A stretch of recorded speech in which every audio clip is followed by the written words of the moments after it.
안녕하세요. 앤서니형입니다. 오늘은 2026년 3월 6일 금요일입니다. 긍정 화건 5일째 되는 날입니다. 우리가 언젠가는 우리가 인생을 잘 살아가다가 언젠가는 다 작별을 합니다.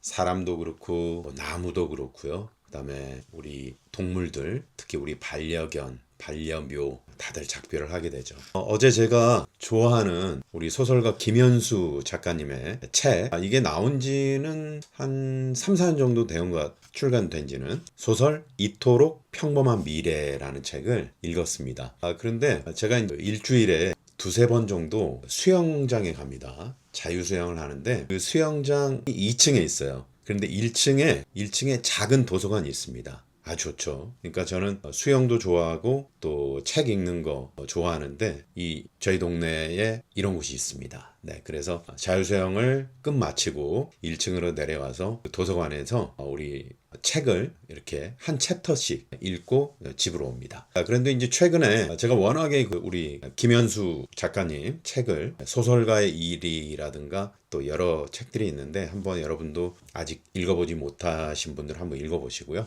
그래서 이토록 평범한 미래라는 책을 계속 읽게 됐는데 이게 이제 총 8개 단편이 들어있습니다. 8개 단편이 들어있는데 어제 그 마지막 챕터의 마지막 단편에 다시 2100년의 바르바라에게라는 그 단편이인데 정말 이걸 다 읽고 나서 그러면 안 되는데 앉은 자리에서 정말 눈물이 뚝뚝뚝 떨어졌습니다. 정말 너무나도 감동적이었고 이게 이제 뭐 조금 긴 얘기고 스포일 수도 있는데 그 할아버지가 계세요. 할아버지가 병석에 누워 계시는데 계속 바르바라라는 사람 이름을 부릅니다. 그러니까 이제 옆에 간병하신 분이 바르바라가 누구냐. 그래서 이제 가족들한테 얘기를 해주고 그래서 이제 손주가 그거를 이제 그 얘기를 할아버지께 듣게 됩니다. 근데 어떤 내용이냐면 알고 보니까 그 할아버지도 어린 시절에 할아버지에게 그 얘기를 듣습니다. 이제 그 당시에 카톨릭 집안이었던 것 같아요. 그 옛날 1850년도에 어떤 분이 수녀님이 되려고 평생 동정을 지키면서 수녀가 되려고 했는데 그때 당시 이제 박해가 1850년도면은 박해가 심했던 때잖아요. 그래서 그때 당시 프랑스 신부님이 그 결과가 어떻게 될 건지를 알고 이 여성분한테 반대를 합니다. 반대. 왜냐하면 그렇게 되면 목숨을 내놓을 수 있는 그런 상황이 되기 때문에 그래서 이제 반대를 했는데 너무나도 그 성사를 받고 싶은 거예요. 그래서 이분이 그 친구가 전염병에 걸렸는데 그 전염병을 걸리면 죽습니다. 근데 그 전염병에 걸리면 몸이 악화가 되면은 마지막에 이제 병자성사를 받게 되죠. 그래서 그렇게라도 그거를 받기 위해서 일부러 전염병에 전염이 됩니다. 그래서 그분의 그러고 나서 세례를 받고 얼마 있지 않아서 세상을 떠나게 되죠. 그분의 세례명이 이제 바르바라였는데 할아버지가 또 여동생이 있었는데 이 여동생이 1949년도에 북한의 수도원에서 억울하게 죽게 됩니다. 그 당시 여동생의 세례명도 바르바라였던 거죠. 그러니까 이 할아버지 삶에서는 1850년도에 바르바라 그리고 1949년도에 바르바라 그리고 자신의 이야기까지 연결이 되는 걸 보고 이런 구절이 나옵니다. 우리에겐 육체의 삶과 정신의 삶이 있는데 육체의 삶이 끝나고도 정신의 삶은 조금 더 연결이 된다. 조금 더 지속된다. 이렇게 표현을 하죠. 우리가 육체로 80년을 만약에 산다면 정신으로는 과거에 80년, 과거로 80년, 그리고 미래로 80년을 더 살 수 있다. 그러므로 우리 정신의 삶은 무려 240년에 걸쳐서 이어진다고 말할 수 있지. 이렇게 얘기를 합니다. 그래서 240년을 경험할 수 있다면 누구라도 미래를 낙관할 수밖에 없는 거야 라고 할아버지가 말씀을 하시는데 이 구절을 제가 이렇게 책으로 읽고 그때부터 눈물이 뚝뚝뚝뚝 떨어지는 거예요. 그렇지 않습니까? 사실 이 책은 그러니까 미래를 기억해야 된다 그 말이 나와요. 결국 우리가 과거, 현재, 미래를 얘기하는데 사실 미래는 먼 아득한 먼 곳이다라고만 생각을 하죠. 하지만 결국은 미래의 것이 우리 현재에서 어떻게 살아가느냐에 따라서 미래의 것이 결정이 되잖아요. 그래서 제가 이게 긍정학원도 하는 이유가 그거거든요. 미래 것을 미리 가지고 와서 현재의 내 삶을 뭔가 순화시키고 내 삶은 긍정의 삶으로 살아감으로써 그 미래를 바꿀 수 있는 주체적인 삶,